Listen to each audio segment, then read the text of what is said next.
Aujourd'hui, je pars en exploration pour trouver un endroit pour bivouaquer qui soit facile d'accès et caché.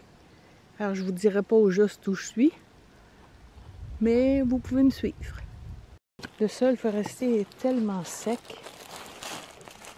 Ça craque, ça s'écrase. Je vais essayer de ne pas trop passer sur le lichen.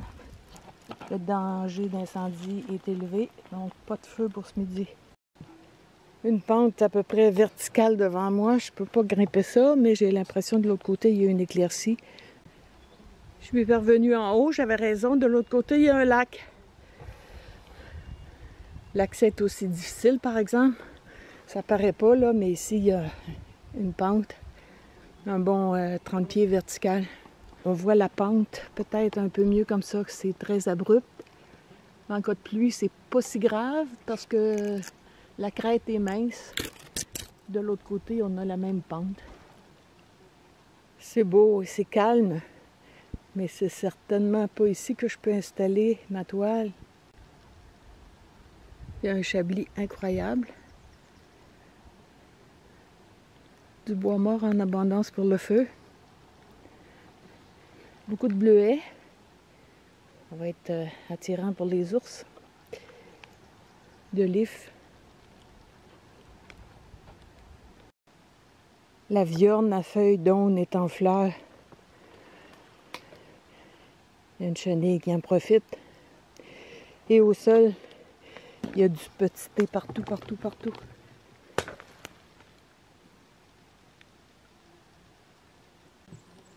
Vu d'ici, il y a l'air d'avoir une zone de terrain plat de l'autre côté, sur l'autre rive.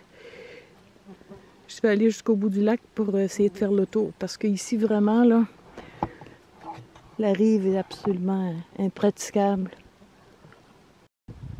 Et comme c'est le versant à l'ombre, il y a tellement de moustiques. Je vais sûrement pas arrêter ici pour le lunch.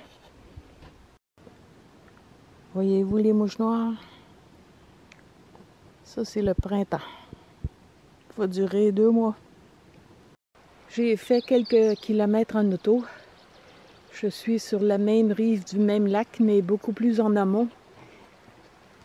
La forêt est différente ici, le sol est plus plat. Il suffirait de dégager un peu ici, puis je pourrais m'installer. Un accès à l'eau beaucoup plus facile ici. On peut facilement deviner qu'en période de crue, l'eau va monter jusqu'au fond de ces espèces de gorges ici. Un chevreuil qui est passé il n'y a pas longtemps.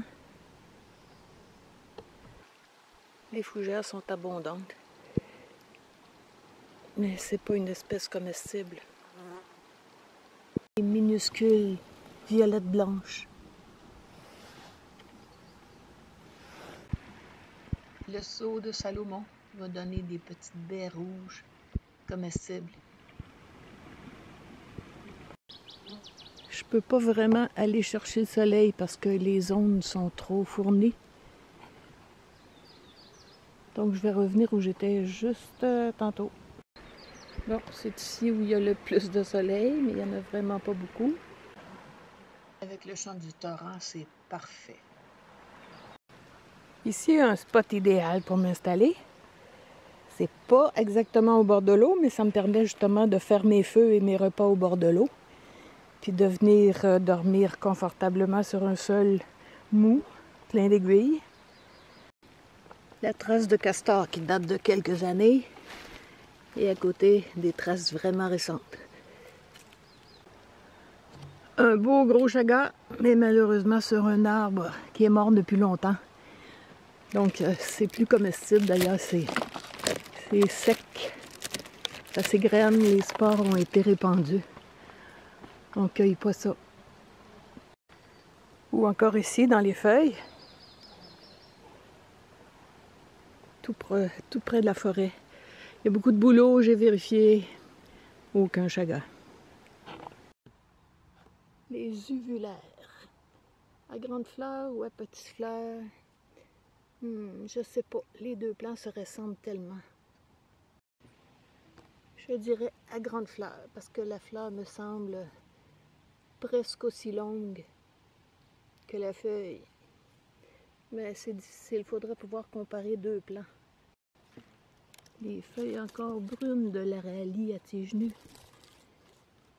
Puis la fleur qui va donner des baies bleues presque noires, dont on peut tirer un jus. Je vous ai déjà donné la recette. Je fais une autre halte parce que le lac est tout proche, mais vraiment là, c'est pas un coin pour s'installer. Je vois un autre lac à travers les arbres. Puis si les berges sont accessibles, ça serait un beau coin pour bivouaquer parce que c'est un lac où il n'y a pas d'habitation et pas de pêcheurs, d'après moi. Je veux aller voir ça de plus près, mais encore une fois, c'est pas facile de se frayer un chemin à travers ça. Une éclaircie à côté de chez Le Pic, tout près du lac. Ça serait bien, mais je vais quand même continuer mon exploration. Bon, ben j'ai vu 2-3 endroits possibles, assez plats pour un pneumatique, dont ici. Et c'est juste à côté du lac, sans danger quand même pour que l'eau monte jusqu'ici. Le bois mort est très sec pour le feu, c'est pas un problème. C'est l'endroit où faire le feu qui serait plus problématique. J'ai peut-être trouvé le spot idéal. Juste un peu de branches à nettoyer au sol. C'est plus dégagé. J'aurai de l'espace. Puis encore une fois, une belle vue sur le lac. Je pense que je vais m'installer ici la prochaine fois. Possible ici aussi. Sur un lit de mousse, j'aurais qu'à couper les branches de l'arbre ici. Ça me dégagerait une allée. Je me dirige vers le lac pour aller voir le bord. J'ai trouvé le paradis.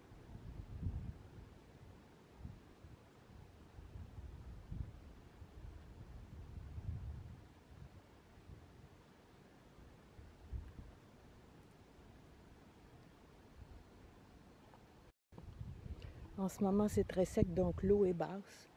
Mais même si elle montait un peu, je pourrais encore marcher en bordure. C'est trop beau. Ça vaut bien une pause pour en profiter. Même que je vais changer de chaussures. Des milliers de petits poissons qui ne seront pas dérangés par les pêcheurs. Ok, je me risque à mettre le pied à l'eau. Comme ça risque d'être très vaseux. J'apporte mes bâtons pour ne pas rester prise.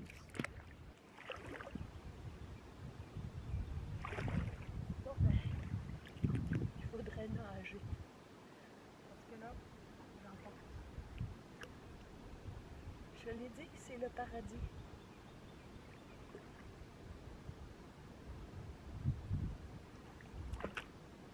Aucun signe de civilisation. Oh.